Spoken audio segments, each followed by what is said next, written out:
Tes. Assalamualaikum warahmatullahi wabarakatuh. Nama saya Utomo Yoga Firmansyah dan saya berasal dari Universitas Muria Kudus dengan Prodi Sistem Informasi dari Fakultas Teknik. Nah, pada kesempatan kali ini saya akan membuat demo dari aplikasi yang saya buat dari skripsi saya yang berjudul yaitu Perancangan Sistem Informasi Pengelolaan Bank Sampah menggunakan Customer Relationship Management di Bank Sampah Sriharjo. Maaf, ini ada kesalahan ini. Nah, gimana desain aplikasinya? Aplikasi yang saya buat itu adalah berbasis web, di mana terbuat dari Next.js, yaitu merupakan platform framework dari React.js. React.js itu adalah framework dari JavaScript. Kalau jadi ini Next.js itu adalah framework dari React.js. Ini adalah saya membangunnya pakai ini. Nah, untuk database-nya saya menggunakan Firebase. Firebase itu adalah sebuah database yang disediakan oleh Google yang gratis dan tanpa dipungut biaya apapun. Ini database-nya. Nah, sekarang saya akan ke codingannya. Jadi terdapat dua dashboard nantinya untuk bank sampah ini.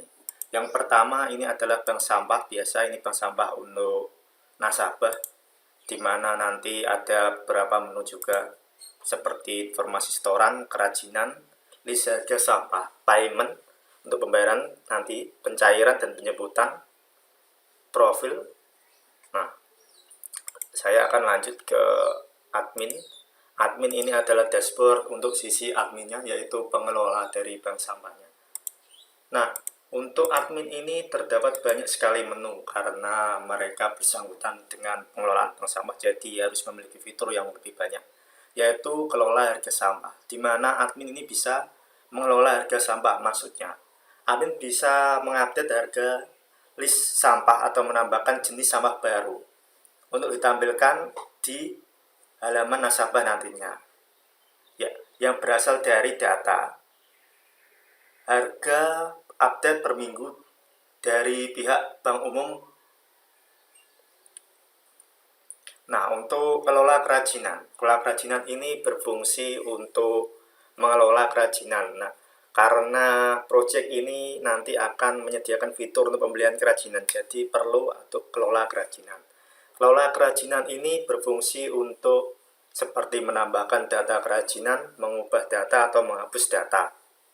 Selanjutnya, kelola pembelian kerajinan. Kelola pembelian kerajinan ini nantinya itu ketika ada nasabah ingin membeli kerajinan dan sudah melakukan pembayaran. Untuk memberi tahu bahwa nasabah pesanan kerajinannya sudah selesai, maka nanti akan dikelola oleh admin dengan cara memberikan notifikasi bahwa sampah yang dibeli oleh nasabah itu sudah jadi. Oke, selanjutnya untuk kelola pencairan. Kelola pencairan ini nantinya akan digunakan oleh admin untuk menangani pencairan yang dilakukan oleh nasabah. Kelola penjemputan. Kelola penjemputan ini nantinya digunakan admin. Nah, ini menarik kalau yang kelola penjemputan. Kelola penjemputan ini ada dua. Yang pertama akan ditangani sekretaris untuk mengatur jadwal.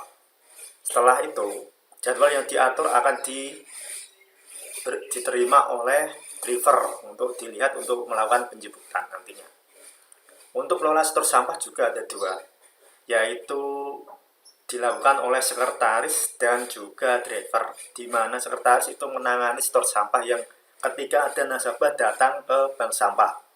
Untuk driver itu dilakukan ketika melakukan penjemputan, jadi driver sudah membawa alat penimbangan dan dilakukan di tempat penjemputan untuk penimbangan sampahnya.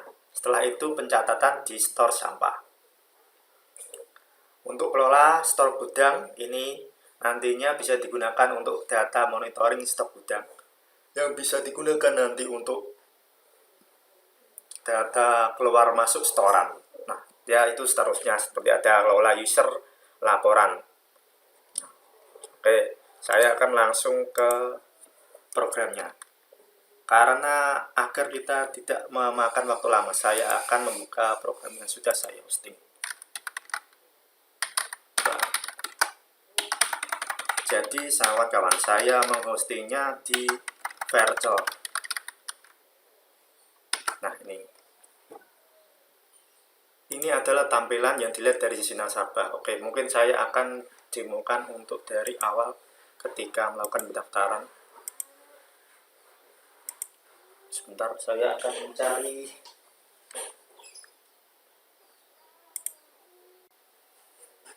Baik, saya akan mencoba melakukan pendaftaran. Jadi untuk melakukan pendaftaran kita memerlukan email asli ya, tidak bisa untuk dikarang atau dimanipulasi. Karena nantinya untuk aplikasi bank sampah ini akan memberikan konfirmasi di email dan nantinya kalian harus melakukan klik untuk melakukan verifikasi pendaftaran. Saya akan mencoba masukkan emailnya. Nah, sudah ada.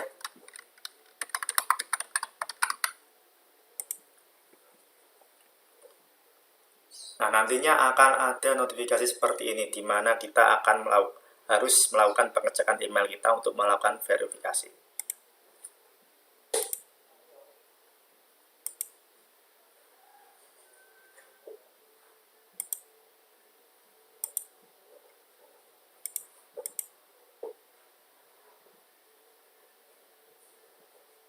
Baik, ini adalah contoh dari email dari bank sampah. Sebentar. Nah, ini kalian nanti tinggal melakukan klik.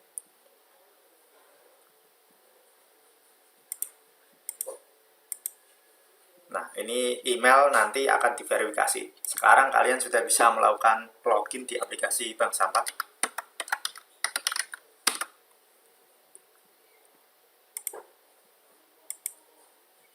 Gunakan tadi email yang kita buat.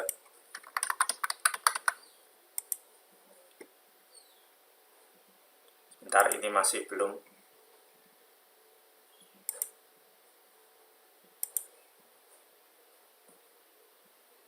Masih belum ada datanya, masih belum diupdate.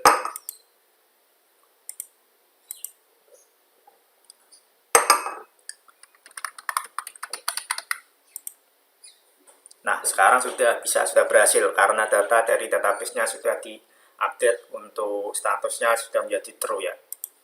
Sekarang kita lakukan lanjutkan. Nah, setelah kalian melakukan pendaftaran pertama kali, nanti akan diarahkan ke untuk pengisian profil yaitu role. Ini berguna nanti untuk mengatur role kalian untuk di aplikasi nantinya. Jika kalian seorang perorangan, kalian bisa mengklik perorangan, atau kalian bagian instansi, kalian bisa mengklik instansi. Untuk perbedaan dari role kedua ini, nanti akan saya jelaskan benefitnya masing-masing.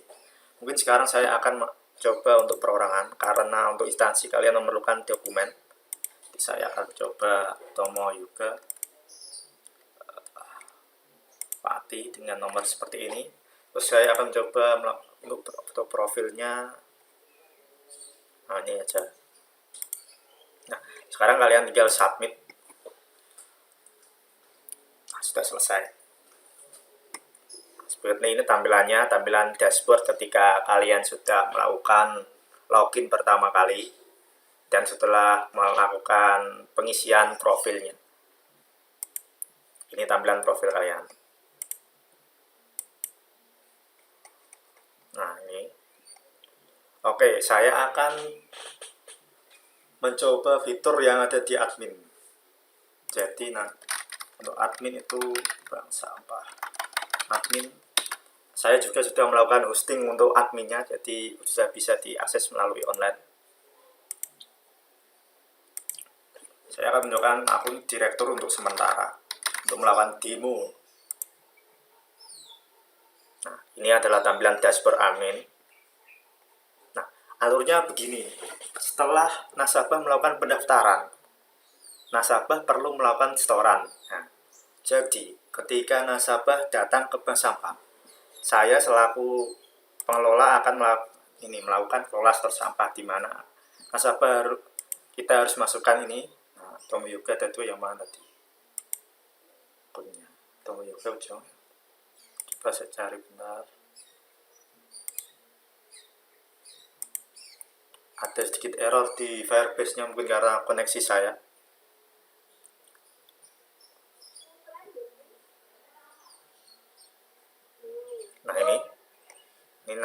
akan saya urutkan berdasarkan.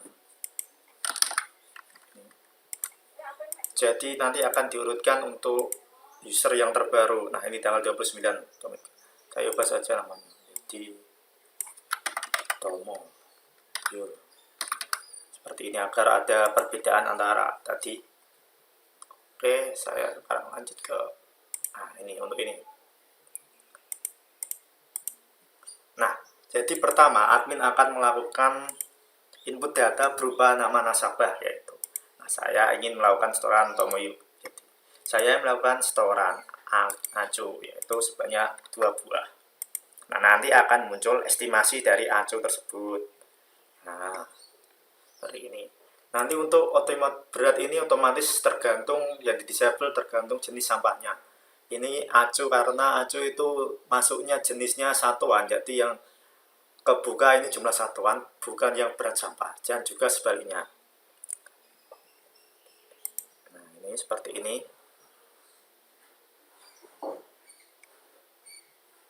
Ini sudah berhasil ya. Kita akan melakukan pengecek di dashboard milik saya yang tadi saya buat. Nah, untuk melihat setoran yang kalian lakukan di bank sampah.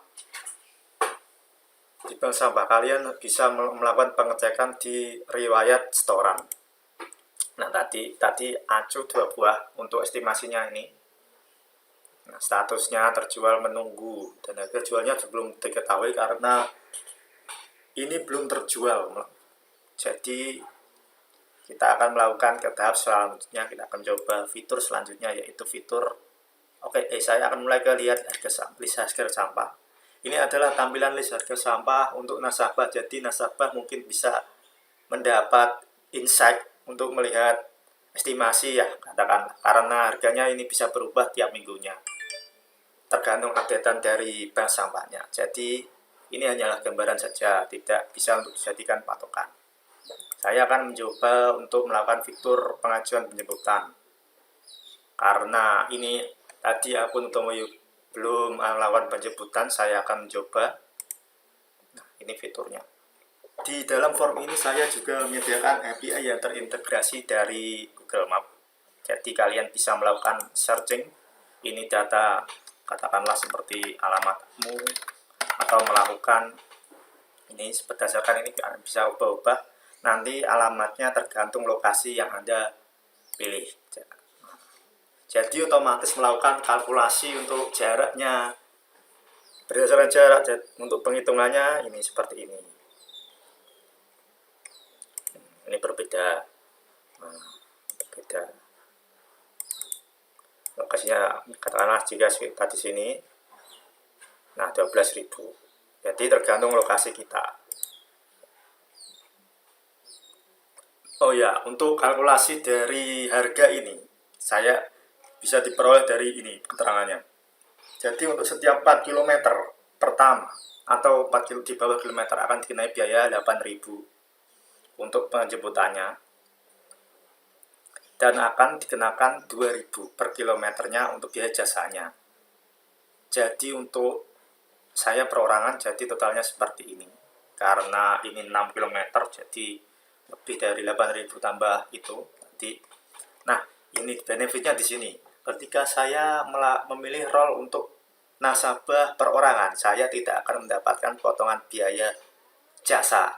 Jika kalian memilih untuk melakukan instansi dan kalian sudah di-approve dokumennya, kalian akan bisa menikmati biaya jasa gratis untuk instansi. Nah, untuk 4 km pertama, jadi untuk jika saja jarak kalian kurang dari 3 km, kalian hanya akan bayar 8.000 saja. Nah, karena saya ini belum ada poinnya, jadi saya tidak bisa menggunakan fitur poin. Saya akan melakukan pengajuan, ini pengajuan penjemputan. Nah, setelah itu kalian bisa melakukan pembayaran penjemputannya. Ini sudah terintegrasi oleh Payment Gateway Mitran. Jadi saya akan mencoba untuk memilih Bank BCA.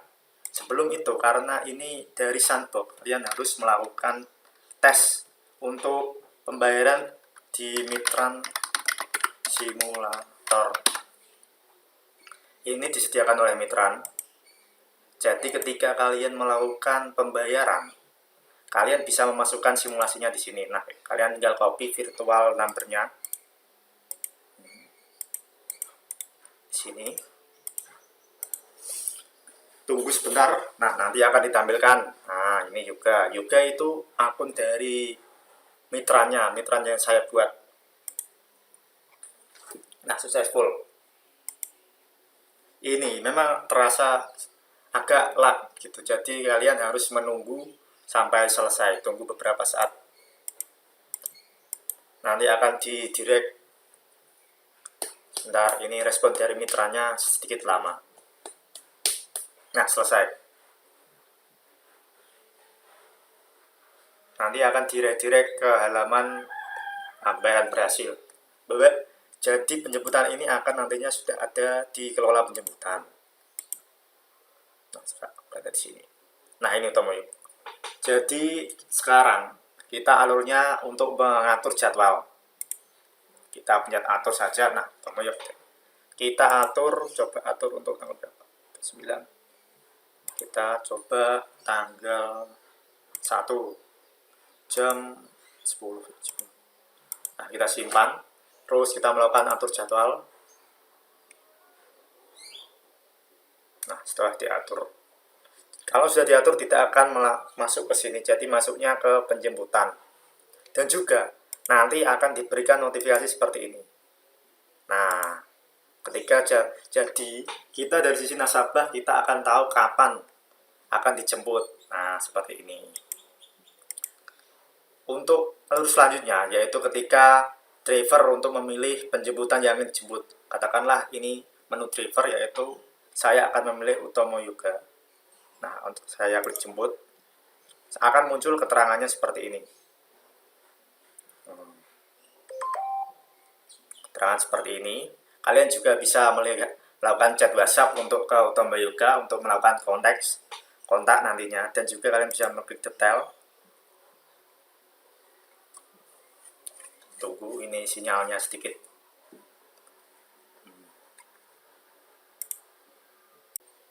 Baik, saya akan lanjutkan. Tadi ada kendala dari masalah internetnya. Jadi tadi kan sudah sampai untuk melihat detail dari penjemputan yang sudah kita konfirmasi untuk dijemput. Nah, kalian bisa mengklik ini detail. Nanti akan ditampilkan untuk rutenya, rute dari penjemputannya. Jadi seperti ini. Nah, kalian juga bisa untuk dari drivernya juga bisa melakukan chat WhatsApp, nanti diarahkan ke WhatsApp oleh nomor ini, dan juga untuk ke Google Map juga bisa diarahkan. Jadi itu untuk kelola penjemputan. Oke, kita akan lanjut ke step selanjutnya yaitu untuk pengajuan pencairan. Nah, ini dari sisi nasabah karena ini belum ada saldonya, belum mempunyai saldo, jadi belum bisa. Mungkin saya akan mencoba konfirmasi untuk sampahnya terjual. Jadi untuk mengkonfirmasi sampah terjual, ini tugasnya bendahara, di mana kita masuk ke ini kelola sampah terjual. Saya akan melakukan konfirmasi sampah ini. Jadi nanti untuk dari sisi adminnya ada dua fitur ya. Bisa mengkonfirmasi sampah semua atau sebagian gitu. Untuk acu saya akan melakukan konfirmasi ini semua.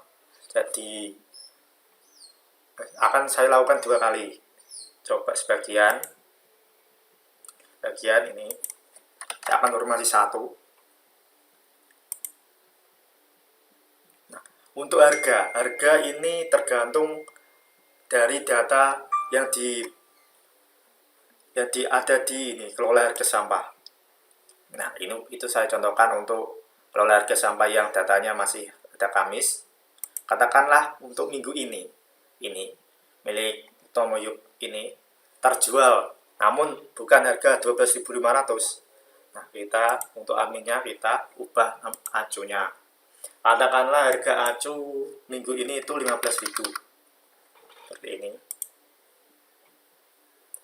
Akan melakukan update. Jadi ketika konfirmasi sampah terjual ini dilakukan, otomatis nanti harganya akan menjadi 15.000 karena berdasarkan data yang terbaru. begitu. Kan awalnya harganya 12.500. Nah, seperti itu. Saya akan mencoba konfirmasi. Nah, oke. Nah, untuk dari sisi nasabahnya nanti akan diberikan notifikasi seperti ini. Nah, ini satu buah terjual, itu buah. Sini terjual satu buah sampahnya. Jadi nasabah bisa tahu kalau sampahnya sudah terjual yang disetorkan gitu. Ini hasil riwayat tadi juga bisa dilihat di sini. Nah, untuk Moyo terjual. Nah, ini ada keterangannya. Oke, saya akan lanjut ke pencairan tadi. Kita cek dananya sudah masuk tadi, totalnya 15.000 tambah 12.500, 27.500. Saya akan melakukan pencairan dana. Nah, ini ada beberapa form di mana akan menampilkan, oh ya, untuk perhitungan poinnya. Perhitungan poin diperoleh ketika tadi setoran sampah yang dilakukan oleh nasabah itu terjual. Jadi perhitungannya seperti ini. Saya akan coba kalkulator. Nah, katakanlah tadi itu terjual, pertama kan terjual 12.500. Poin diperoleh dari harga terjual dikali 5, coba 0,05. Jadi ini adalah 5%. Jadi harga terjual dikali 5% itu adalah poin yang diperoleh. Ini masih belum selesai. Nah, akan bernilai Rp625. Jadi akan dikonversi, untuk dikonversi ke poin akan harus dibagi menjadi 10. Jadi seperti ini. Nah, nanti poin yang diperoleh adalah 625,5. Untuk yang kedua penjualannya 15.000 kali 0,05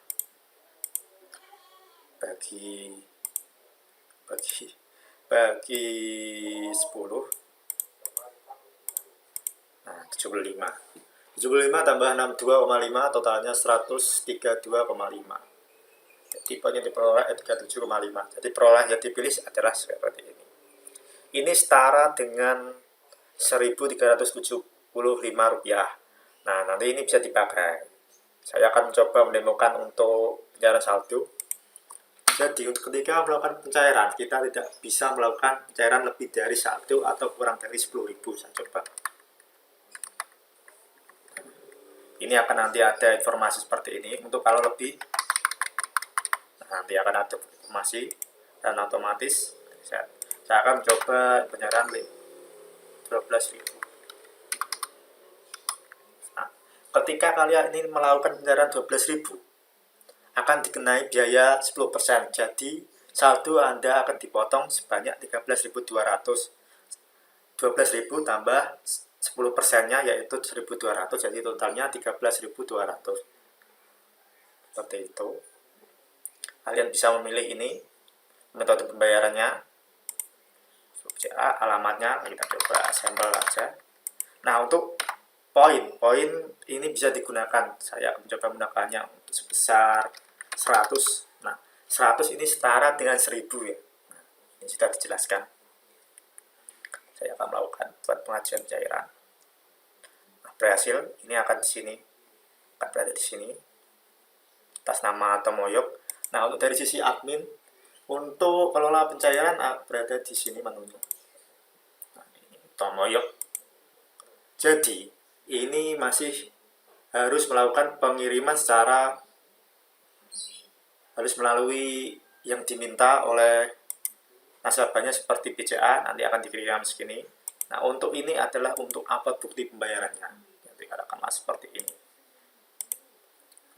Saya sudah melakukan pembayaran untuk nasabah Tomoyok, jadi saya melakukan input bukti pembayarannya.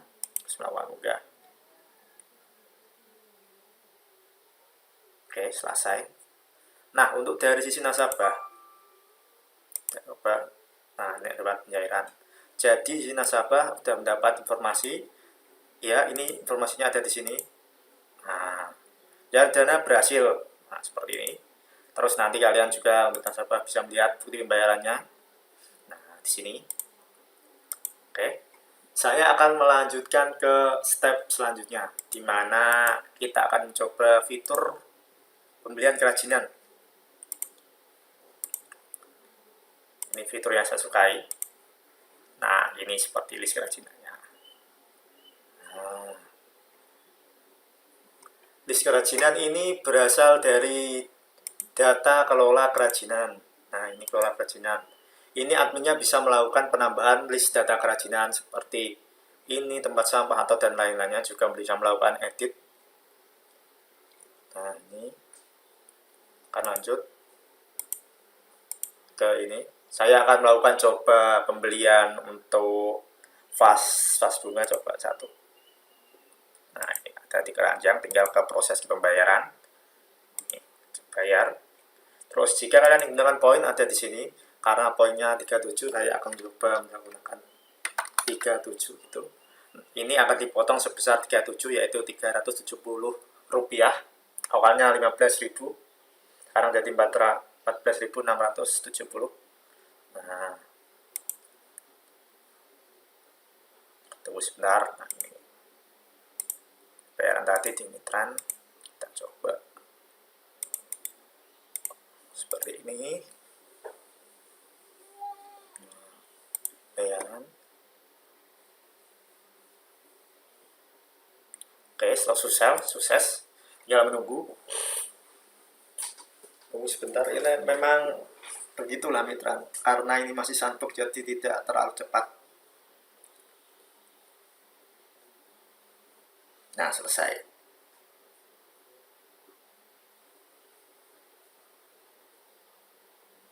Nah, pembayaran berhasil.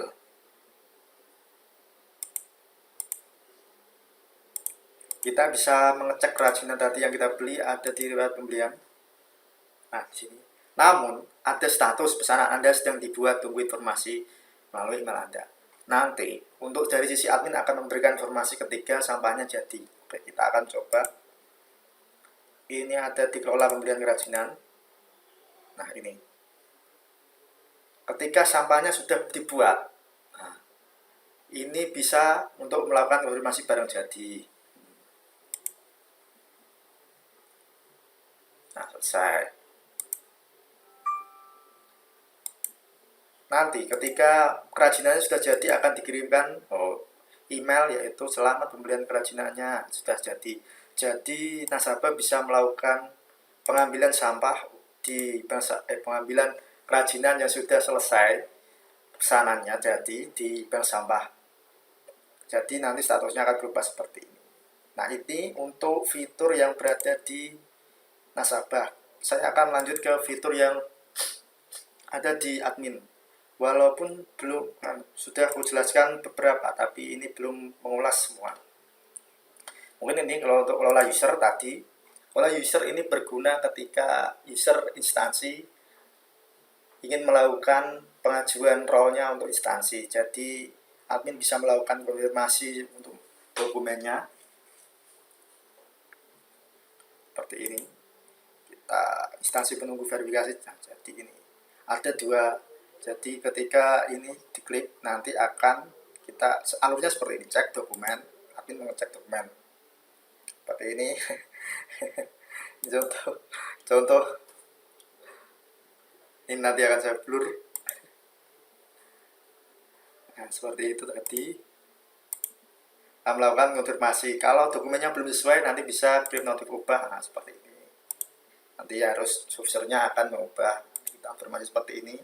Otomatis nanti akan dikonfirmasi statusnya sudah terapprove untuk instansi. Jadi untuk melakukan penjemputan tadi akan gratis, biaya jasanya akan gratis untuk di bawah 4 km tadi jaraknya. Oke. Untuk fitur yang saya sukai lainnya adalah fitur kirim notifikasi buka. Jadi ketika bank sampah ini buka, admin akan melakukan pembelian pesan seperti apa itu contohnya. Nanti mengatur setnya buka, terus buka mulai jam berapa. Ini harusnya tutup ini, saya ubah ini tutup mulai jam. Nah, seperti itu. Nanti akan kirim notifikasi ke semua user. Saya coba contohkan.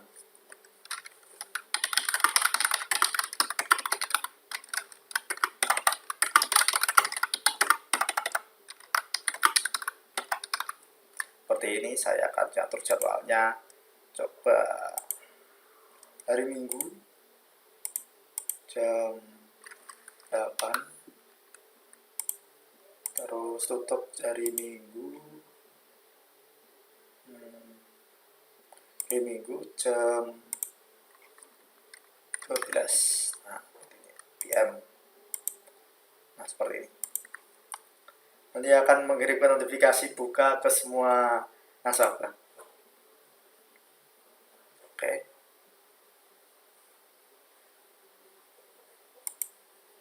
Bisa dicek di sini. Nah, ini. Jadi ini setiap nasabah ini akan dikirimkan notifikasi buka. Nah, ini seperti bank sampah. Sudah buka loh. Bank sampah sudah sampai ini. Silahkan cek akunnya untuk melakukan. Nah, seperti itu. Itu ada fitur yang saya sukai, yaitu pemberian notifikasi dari bank sampahnya. Ini juga merupakan fitur yang saya terapkan untuk customer relationship management-nya.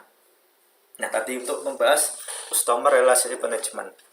Untuk customer relationship management ini, yang merupakan gimana cara kita memanage hubungan antara nasabah serta kita dari pihak pengelola sampahnya, yaitu dengan cara pemberian insentif tadi yang berupa poin. Yang perhitungannya saya tadi sudah dijelaskan, dan poin tadi sudah bisa digunakan untuk melakukan berbagai fitur yang ada di bank sampah. Nah, itu adalah CRM yang saya terapkan untuk aplikasi ini, yaitu fitur insentif berupa poin, dan sudah bekerja baik. Seperti itu. Oke, baik. Sekarang kita sudah sampai di fitur atau menu stok gudang. Jadi stok gudang ini terdapat beberapa fitur ya. Kita bisa menambahkan stoknya seperti ini. Nah, ini kalian bisa menambahkan jenis seperti apa, terus harganya satuan atau seperti apa begitu. Terus juga di sini juga bisa melakukan hapus. Jadi kalau ada sampah yang mungkin tidak diterima lagi bisa dihapus dari stok gudang. Nah, untuk penambahan data seperti ini seperti kelola stok billing atau data nanti total stok berat itu nanti dilakukan secara otomatis. Mungkin bisa saya contohkan. Jadi mungkin kita akan coba untuk ini Tomoyo. Saya akan coba melakukan store sampah acu sebanyak 2 buah. Seperti ini. Nah, ini akan otomatis dimasukkan ke dalam data stok gudang sebanyak 2 buah. Nah, seperti ini. Jadi kalkulasi semuanya by system, dilakukan by system.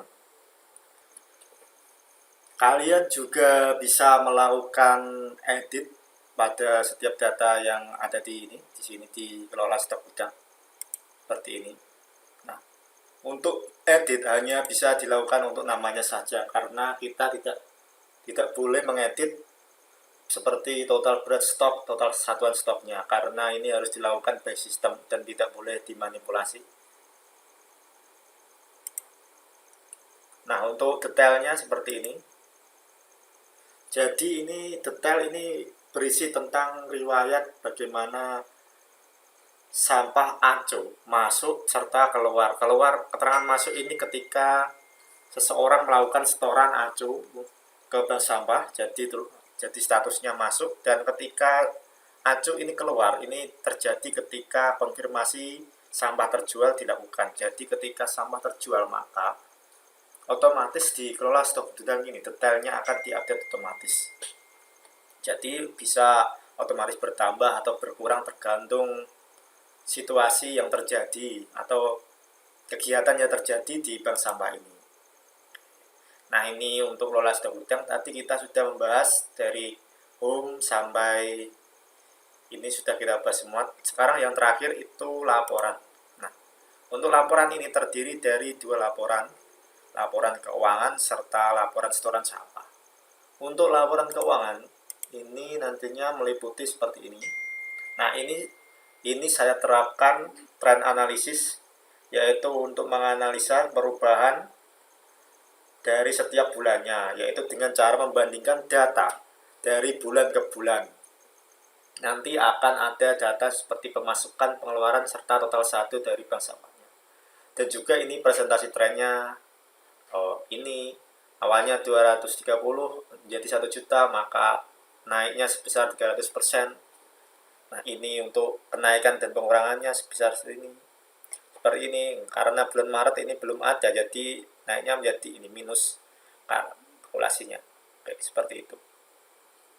Nah, kali ini juga bisa dilakukan untuk memfilter periode. Yang di default tadi yang ditampilkan itu adalah tahun terkini. Seperti ini. Laporan ini juga bisa menyediakan dalam bentuk chart. Jadi kita bisa melihat hasilnya seperti ini.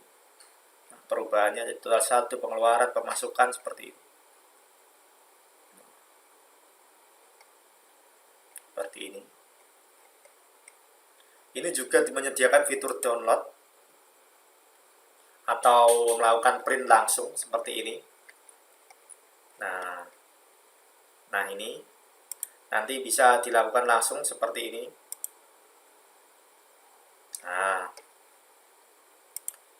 sekarang lanjut ke data setoran. Nah ini seperti ini. Nah 8, 9 seperti ini kenaikannya, chartnya.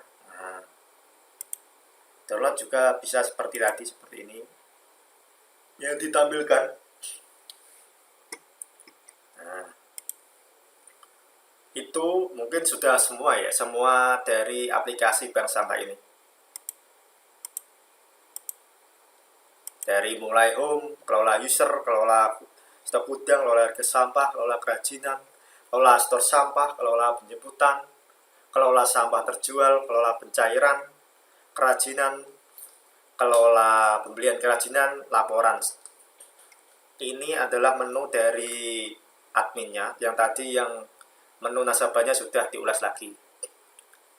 Kode ini saya sudah masukkan di GitHub. Ini adalah kodenya. GitHub saya ini nanti bisa diakses. Ini profil saya. Profil saya.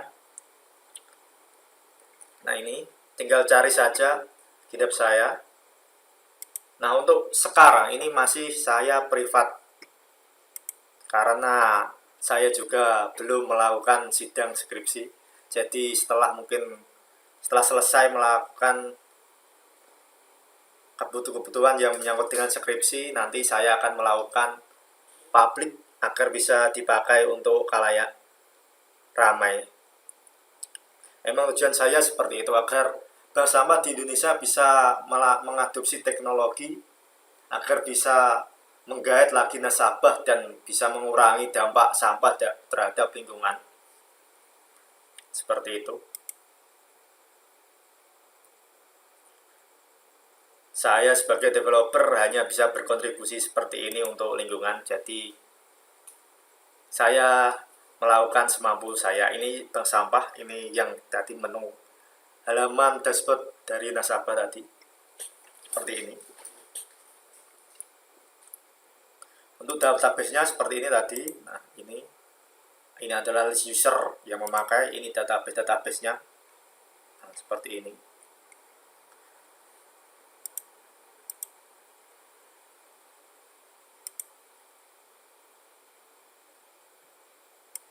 Baik, mungkin cukup dari saya. Apabila mungkin ada salah dari video ini, tolong komen saja, atau ada saran-saran. Terima kasih. Wassalamualaikum warahmatullahi wabarakatuh. Saya Utomo Yoga Firmansyah, mohon pamit.